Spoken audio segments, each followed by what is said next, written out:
Welcome back into the Enrichment Sports Source. This segment brought to you by Madisonville Marine. They've been with us for a decade now because they're selling an incredible array of boats down there. Bob Hodge bought his boat down there. Bobby Scott, you've driven by there a time or two. I drive down there all the time. They got them all over the place. They got the great lot that you can see all those boats inside. They got that's the showroom, and then they got the lot outside. They go on forever and ever and ever. And it's not just, well, it's 3 brands and 600 models. No, it's like 600 brands and 600 models. Get down there to Madisonville Marine, see it for yourself, or go to madmarine.com. All right, want to welcome in the next wave of analysts we have over here. Former Vol quarterback Sterling Hinton, who got some love last night on the ESPN broadcast. We have former Vol quarterback Bobby Scott, who got no love. That's right. We bring that today. Mike Strange, Knoxville News cold. Sentinel. No love. No love. Chuck Cavaleras, media mogul. Yes. No love for him either. All right. I got 3 quick questions for you. We're going to talk about concerns. What's the bigger concern, A or B? All right. Here's your first one. What's the bigger concern? UT's coaches going so conservative with Josh Dobbs against 4 backup DBs for Vanderbilt, or Tennessee's defense playing well all night and then cracking in the end and giving up 92 yards on 12 plays in 4 minutes?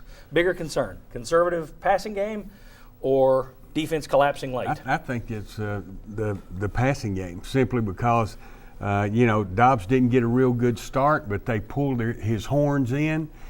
He's through the hitches and the screens. They didn't let him place the ball downfield, and I think that's the coach's fault. You can't have a quarterback that you've got to rein on, and you're not going to let him perform. I think he's a better passer from the pocket than he is from sprinting out.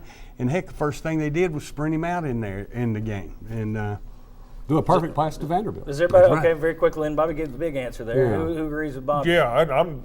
Conservative To me, offense? the biggest takeaway from that game, the biggest concern coming out of that game was the ineptitude of the passing game, and that goes for the play calling part of it. Yeah, what at the start you were 4 of 7 for 5 yards with 2 interceptions. And a sack. And a sack. And part of this is you got to take what the defense gives you. And like you pointed out, John, if they're putting 8 or 9 guys in the box, you have to have some kind of pattern, something you can run to make them pay for that and back them up. There was a late 3rd and short where Tennessee had an opportunity to check into a pass. Well, they didn't have the opportunity to check in the pass. It was clear that all Dobbs could do was check from one run to another, and it just didn't.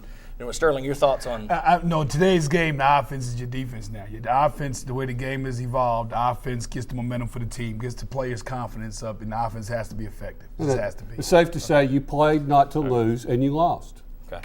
What's the bigger concern? So did Vanderbilt, though, and they won. So, all right. but they got a good call too, Yeah. Well. or a bad call. What's the bigger concern? No bowl game for Tennessee in 2013, or James Franklin's continuing work at Vanderbilt? Bigger long-term concern. No bowl, James Franklin.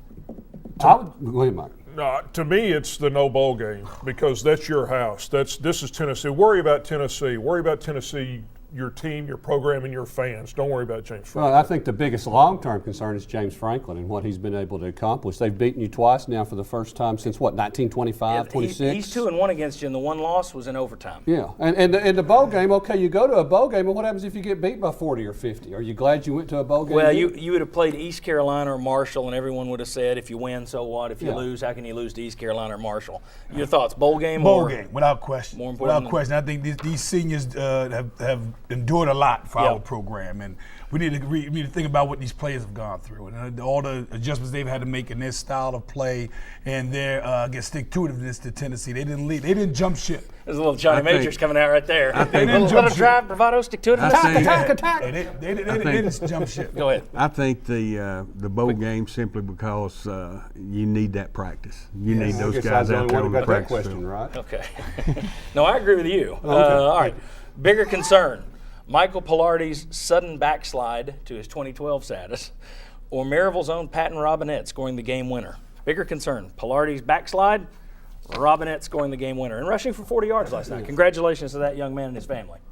Well, Except he still shouldn't have run over there in the corner of the end zone and give it this. Here, look what thing. you've asked Michael Palardy to do this season. He was your MVP. He was your leading tackler in one game. You're asking him to kick off, field goal, punt, Who else in the country Yep. really does that? That's going to take a toll as the season progresses. And look at his kickoffs are shorter. You can see that something has happened there. I mean, I think- I'm in his corner 100%. I think kicking's like golf. Are you the same golfer every time out? No. You're going to have a bad day, aren't you? Even you. Yeah, who 9 would out of never 10 admit are it. bad. 9 out of 10 are bad, All but right. that one good Well, one. the other part of Palardy that, or Michael Robinette? Palardy's history, Robinette's going to be around for a while.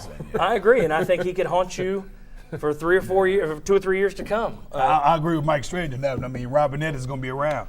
Palardy is giving us all for the orange he can this year. And he's going to just get some accolades for it. Yeah, and I'm not going to, I don't want to see that kid beaten up too much. No, No, not I at mean, all. that's what I'm Palardy, saying. there were a lot of That's what people I'm saying. upset with him last night.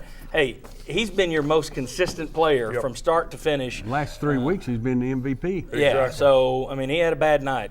Those happen, but don't turn your back on Palardy. His turnaround has been one of the big surprises of the season. All right, when we come back, we're going to do the scorecard. This will be interesting. What kind of grades are we going to give Tennessee for yesterday's performance, especially on defense? Vanderbilt's not a great offense. How much credit do you give the defense? Come on back.